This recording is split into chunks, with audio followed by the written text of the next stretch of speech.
Hello दोस्तों, स्वागत है आपका आपके अपने चैनल बैंकर्स विजन पर। तो जैसा कि आप स्क्रीन पर देख पा रहे हैं, आज हम बात करने वाले हैं कि जो हमारे 638 branch manager and other officer post निकली हैं, उसमें जो 7th पे DCCB हैं उनमें क्या सैलरी स्ट्रक्चर रहेगा अलग अलग पोस्ट वाइज, उसके बारे में आज हम बात करेंगे। तो वीडियो को एंड तक ज़रूर देखिएगा।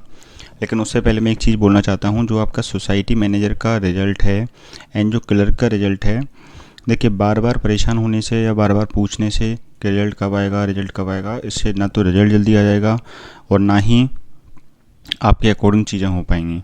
ठीक है, तो मैं आपसे पहले भी बोल चुका हूँ एक वीडियो बनाकर कि आप लोग आगे वाली चीज़ों पर फोकस कीजिए, इसके रिज़ल्ट के भरोसे मत बैठिए। पहले भी ये 1 साल में आया था, अभी भी पता नहीं है कब तक आएगा, क्योंकि कोर्ट में केस चल रहा है। जब तक वो क्लियर नहीं हो जाता है तब तक रिज़ल्ट नहीं आएगा। अब इतने तो आप भी समझदार हो, जब आप बैंक की तैयारी कर रहे हो, जब कोर्ट ऑर्डर स्टे दे चुका है तो कैसे आ जाएगा रिज़ल्ट? जब 60% वालों का होगा तभी आपका रिज़ल्ट आएगा, यही पॉसिबिलिटी मुझे दिख रही है।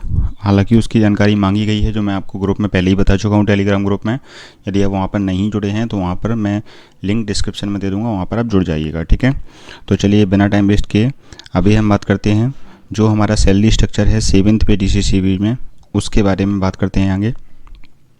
तो देखिए, सबसे पहले तो हम ये देख लेते हैं कि जो 7th पे है वो किन किन ज़िलों में है। तो देखो, 7th पे की यदि बात की जाए तो रीवा सीधी में तो 5th पे ही लगा हुआ है, और इसके अलावा ये 5-6 ज़िले हैं जिसमें 6 पे लगा हुआ है। ठीक, इसके अलावा जितने भी ज़िले हैं सब में 7th पे ही है। तो आपने जो भी अपना प्रेफरेंस भरा है, अभी शायद इसकी लास्ट डेट भी बढ़ गई है, 24 अप्रैल हो गई है, तो आपने यदि भर दिया है 6 पे या 5th पे वाला तो उसको चेंज कर लीजिएगा। और यदि नहीं 7th पे ही वाला भरा है तो कोई दिक्कत नहीं है, क्योंकि इसमें काफ़ी डिफरेंस है। मैंने 6 पे वाला का ऑलरेडी वीडियो बना दिया है, उसकी लिंक मैं आई बटन पर दे दूँगा, तो वहाँ से आप देख सकते हैं 6 पे में आपका क्या वेतन रहेगा। और चलिए हम 7 पे की बात करते हैं। ठीक है, ये ज़िले आप देख सकते हैं कौन कौन से में 7 पे है। अब यदि हम पोस्ट की बात करें तो देखिए 6 पे में तो सीधा सीधा एक ही दिया था उन्होंने कि इतना बेसिक रहेगा, कितना ग्रेड पे रहेगा। ग्रेड पे थोड़ा मिडिल मैनेजमेंट और सीनियर मैनेजमेंट में अलग अलग था, लेकिन इसमें क्या रहता है 7th पे में अलग अलग पोस्टों के हिसाब से उन्होंने वेतन दिया है। जैसे computer programmer, financial analyst, marketing officer and internal auditor, senior management grade 2, इनका जो पे स्केल है वो कितना रहेगा 42,700 से 1,35,100 रुपये तक। ठीक है, तो इसके हिसाब से यदि हम कैलकुलेट करें, अभी जो हमारा DA है वो कितना चल रहा है 38% चल रहा है। हालांकि सेंट्रल गवर्नमेंट ने इसको 42 कर दिया है, बट अभी MP गवर्नमेंट ने नहीं किया है, तो जल्दी ही ये भी हो सकता है, क्योंकि अभी चुनाव आने वाले हैं, तो प्रोबेबली 1-2 महीने में ये भी ये क्लियर कर देंगे, इसको भी दे ही देंगे ये। ठीक है, क्योंकि चुनावी साल है। तो यदि हम 38% से अभी अपना सैलरी निकालें तो देखो इसका कितना हो रहा है 42,700 हो रहा है। ठीक है, पे स्केल। अब इसका यदि हम 138% निकालेंगे, 138% निकालेंगे तो हमारा निकलता है 58,926 रुपये। ठीक है, कितना निकलता है 58,926 रुपये। अब 58,926 रुपये में आपका 12% PF भी जाएगा। अब इसमें से यदि हम 12% PF घटा देंगे तो लगभग हमारा 7,000 के अराउंड हमारा PF कट जाएगा। तो हमारे कितने बचेंगे 51,855 रुपये के अराउंड बचेंगे। आप इसको घटा के देख लेना। ठीक है, 51,855 के अराउंड बचेगा। अब देखो, जो हाउस अलाउंस है और जो मेडिकल अलाउंस है वो इसमें बिल्कुल ना के बराबर मिलता है। कहीं 400 रुपये मिलता है, कहीं 500 रुपये मिलता है। अब भाई कोई अच्छी DCCB में आप पहुँच गए तो 1,000 रुपये मिल जाएगा, है ना। तो उससे ज़्यादा बहुत ज़्यादा डिफरेंस नहीं आने वाला है। तो यदि हम उनको भी जोड़ लें तो 1,000 रुपये वो हो जाएंगे हाउस अलाउंस और वो मिलाकर। तो कुल मिला के यदि आपकी सैलरी देखी जाए इसकी, तो लगभग आपकी 53 या 54,000 के अराउंड के अराउंड आपकी सैलरी इसकी पड़ेगी। ये वाली जो पोस्ट हैं कंप्यूटर प्रोग्रामर की, और ये जो बाकी 2-3 पोस्टें हैं इनकी जो 42,700 पे स्केल है, इनकी मैं बात कर रहा हूँ। ठीक है, इनकी सैलरी 50,000 प्लस ही रहेगी आपकी। अब और जो पद हैं उनकी बात करें तो देखिए, जो ब्रांच मैनेजर, जो इसके सबसे ज़्यादा पद हैं ब्रांच मैनेजर वाली पोस्ट के, branch inspector, internal inspector, office superintendent, इनकी यदि हम पे स्केल की बात करें तो 36,200 है। तो यदि हम देखो 36,200 का 138% निकालें तो हमारा कितना होता है 49,956 रुपये। अब इस पर हमारा 12% PF भी कटेगा। PF कटेगा तो हमारा कितना 6,000 के अराउंड हमारा PF कट जाएगा। तो हमारे ये बचेंगे, PF को हटा दिया जाए इसमें से तो हमारा बचेगा लगभग 43,961 रुपये। ठीक है, अब वही इसमें हम यदि हाउस अलाउंस और मेडिकल जोड़ते हैं तो हम 1000 रुपये ही मान के चल रहे हैं, थोड़ा बहुत आपको ऊपर नीचे हो सकता है।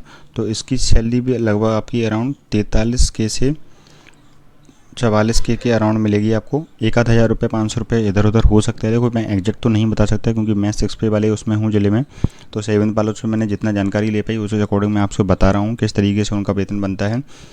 थोड़ा बहुत डिफरेंस भी हो सकता है, लेकिन अराउंड आपकी सैलरी इसी के अराउंड बनेगी। ठीक है, थोड़ी बहुत ऊपर नीचे हो सकती है। अब और पदों की यदि हम बात करें तो जो असिस्टेंट चीफ सुपरवाइज़र हैं, सब इंजीनियर हैं, स्टैटिकल ऑफिसर हैं, अकाउंटेंट एंड कंप्यूटर प्रोग्रामर 2 है। ये जो मिडिल मैनेजमेंट वाला कंप्यूटर प्रोग्रामर है वो कंप्यूटर प्रोग्रामर अलग है, उसमें आईटी से बीई वगैरह मांगा है, और इसमें कंप्यूटर साइंस से यदि आपके पास डिग्री है तो वो भी चल जाएगी। क्योंकि आपकी काफ़ी क्वेरी आ रही थी कि कंप्यूटर सर बीएससी है कंप्यूटर साइंस से तो चलेगी कि नहीं चलेगी। तो जो यदि आपकी बीएससी है कंप्यूटर साइंस से तो वो भी आपकी चल जाएगी। ठीक है, तो देखिए इसका जो पे स्केल है वो सबसे कम है, इसमें 32,800 रुपये है। तो यदि हम इसका 138% निकालें, क्योंकि 38% हमारा चल रहा है बीडीए, तो हमारा बनता है कितना 45,264 रुपये। 45,264 में अभी हम पीएफ घटाएंगे तो वो लगभग बनेगा हमारा 5,432 रुपये के अराउंड बनना है।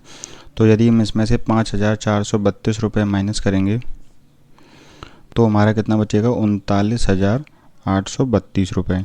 अब एचआरए और मेडिकल अलाउंसेस आप वही 1,000 रुपये 1,000 रुपये आप इसमें भी जोड़ सकते हैं। तो कुल मिला के यदि आपकी देखी जाए तो इसकी भी सैलरी लगभग आपकी 40,000 के अराउंड बनेगी। थोड़ी बहुत 1,000-2,000 रुपये ऊपर नीचे हो सकती है, अराउंड 40,000 रुपये बनेगी। ठीक है, तो आपकी ये सभी पोस्टों की 7th पे और 6 पे की मैं दोनों की सैलरी आपको बता चुका हूँ।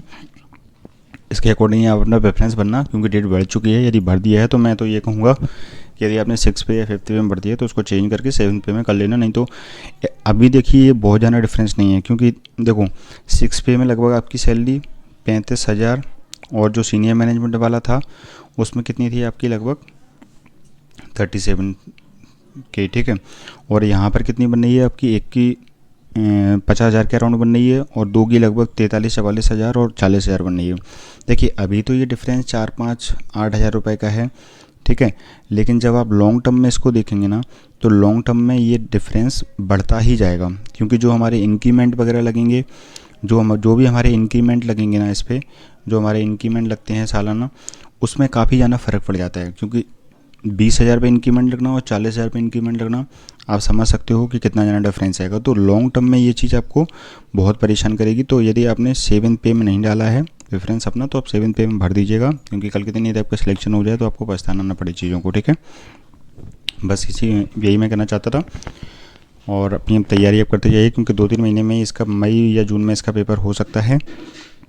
तो अपनी तैयारी पे ध्यान रखिए। बाकी सोसाइटी मैनेजर का रिजल्ट मैं आपको बता चुका हूँ, और यदि कोई अपडेट आएगा तो मैं आपको आगे बता दूंगा। बार बार पूछने से चीज़ें नहीं बदलेंगी। मैं एक बार फिर वही चीज़ दोहरा रहा हूँ, क्योंकि हर वीडियो पे वही कमेंट आ रहे हैं, सर रिजल्ट कब तक आएगा, रिजल्ट कब आएगा। तो बार बार पूछने से चीज़ें नहीं बदलेंगी। ठीक है, चलिए इसी के साथ आगे इस वीडियो को एंड करते हैं। और यदि आपको चीज़ें ऑथेंटिक लग रही हों, अच्छी लग रही हों, तो चैनल को लाइक कीजिएगा, सब्सक्राइब कीजिएगा एंड शेयर कीजिएगा अपने दोस्तों के साथ। Thank you.